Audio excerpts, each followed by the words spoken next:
वडार मजूर शिल्प प्रतिष्ठान आयोजित महाराष्ट्र दिनानिमित्त या सुंदर अशा उपक्रमाच्या निमित्तानं आज उपस्थित असलेले सर्व मंचावरील मान्यवर आणि उपस्थित असलेले सर्व समाज बांधव, आपण आज हा सन्मान घेण्यासाठी जे वेगवेगळ्या क्षेत्रामध्ये काम करत असलेले समाज बांधव या ठिकाणी आले आणि आपण या ठिकाणी आपण केलेल्या कार्याची पावती म्हणून सन्मान घेतला। खरं तर गेल्या 15-20 वर्षापासून हा उपक्रम सातत्यपूर्ण या ठिकाणी राबवला जातो।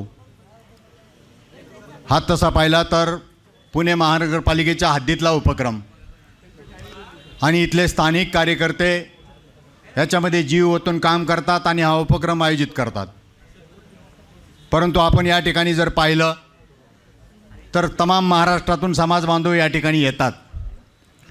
येणाऱ्या समाज बांधवांची अपेक्षा दिवसेंदिवस वाढत चाललेली आहे। या ठिकाणी आल्याच्या नंतर समाजाच्या संदर्भात 2 शब्द ऐकायला मिळतील।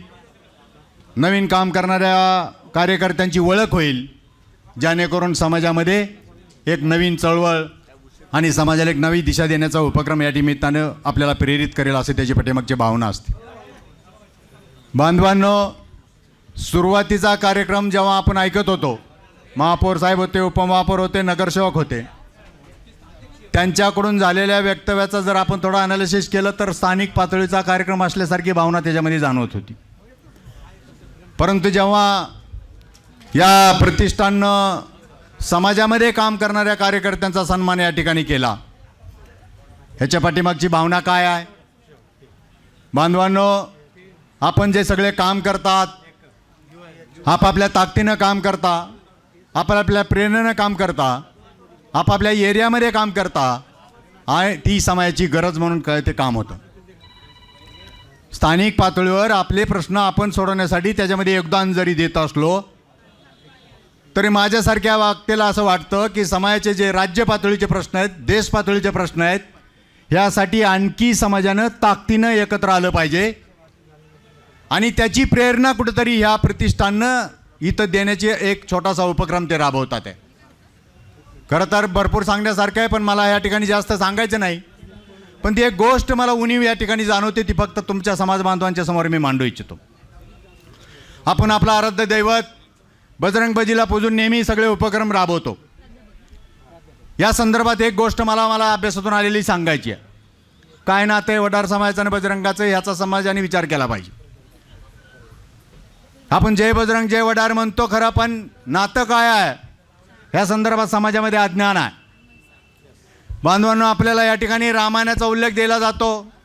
आपल्या माता भगिनी चोळे घालत नव्हत्या पूर्वीच्या काळातल्या, कारण सीतेचं अपहरण झालं आणि एका चुळीपायी ते अपहरण झालं म्हणून आपल्या भगिनींनी किंवा अम्मांनी चुळी घालायचं सोडून दिलं, अशा प्रकारची स्टोरी सांगितली जाते। पण ह्या स्टोरीमध्ये आणखी भर घालण्याची गरज आहे। ती अशी आहे, इसवी सन पूर्व 4थ्या शतकामध्ये जेव्हा महाजनपद 16 होती, त्यातमधले 2 राजाचं मधलं युद्ध होतं आणि त्या युद्धामध्ये जी सत्य घटना घडलेली होती त्या घटनेचं रूपांतर रामायणाच्या रूपानं वाल्मिकी ऋषींनी समाजाच्या समोर स्टोरीच्या रूपानं आणलेलं आहे।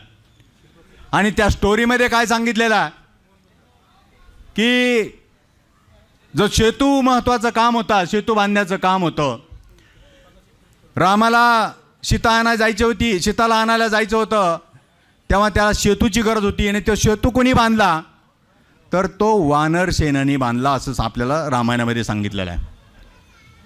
आणि त्या सेतू बांधणारे कोण होते? ते वानर सेना होती आणि ह्या वानर सेनेचा प्रमुख हा बजरंग होता, असं रामायणामध्ये लिहिलं गेलेलं आहे। बंधूंनो, इसवी सन पूर्व 4थ्या शतकामध्ये घडलेली ही घटना आहे।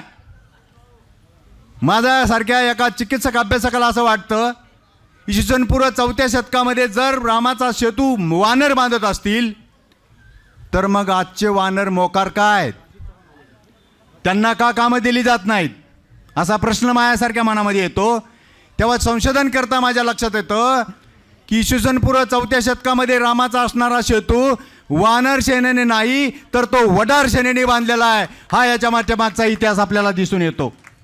आणि त्या वडार सेनेचा प्रमुख किंवा आपल्या भाषेमध्ये भोईड हा आपला बजरंग आहे. आणि म्हणून वडार समाज हा जय बजरंग जय वडार म्हणतो. लोकांसाठी बजरंग हे दैवत असतील, पण वडार समाजासाठी बजरंग हे वडार समाजाचे आद्य पुरुष आहे आणि त्याचं नातं आपलं, आपण त्याची सगळे वंशज आहोत. हे खरा इतिहास आपल्याला पुढच्या काळामध्ये आणावा लागेल. ही गोष्ट एक इतिहासाच्या संदर्भात सांगेल. दुसरी एक गोष्ट मला सांगायची आणि माझं वक्तव्य थांबवायचं आहे. बोलायला वडार समाज संदर्भात किती पण बोलता येईल. बंधूंनो, इथं सुशिक्षित पण आहेत, अडाणी पण आहेत, साहित्यिक पण आहेत आणि काही विद्यार्थी पण आहेत, माता भगिनी पण आहेत. इतिहासामधली फार मोठी गोष्ट की जी अंधारात आहे, वडार समाजाच्या संदर्भात आजपर्यंत जर खऱ्या अर्थानं कुणी योगदान दिलं असेल,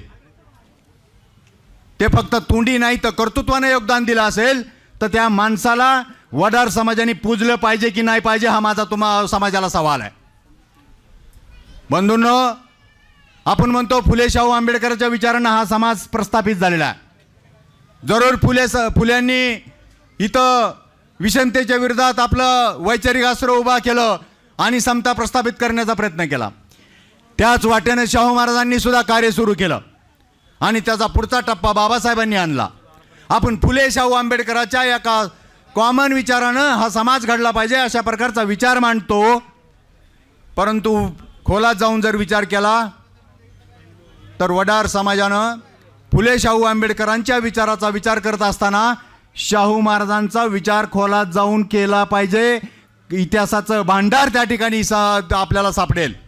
मी फक्त शाहू महाराजांनी एक कायदा केल्याची आठवण करून देतो. जेव्हा बाबासाहेबांचं वय फक्त 17 वर्षाचं होतं, डॉक्टर बाबासाहेब आंबेडकरांचं वय फक्त 17 वर्षाचं होतं, म्हणजे 1911 साली अजून बाबासाहेब सार्वजनिक ठिकाणी आलेले नाहीत, त्यांच्या हातून सार्वजनिक उपक्रम काहीही झालेला नाही.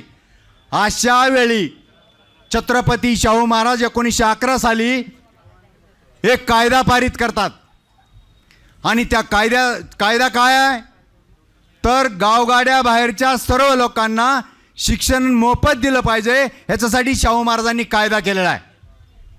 त्या काळी आपल्याला ना भटके, ना अस्पृश्य, ना आदिवासी या नावानं ओळखलं जात नव्हतं. मी आता त्या संदर्भात खोलात जात नाही.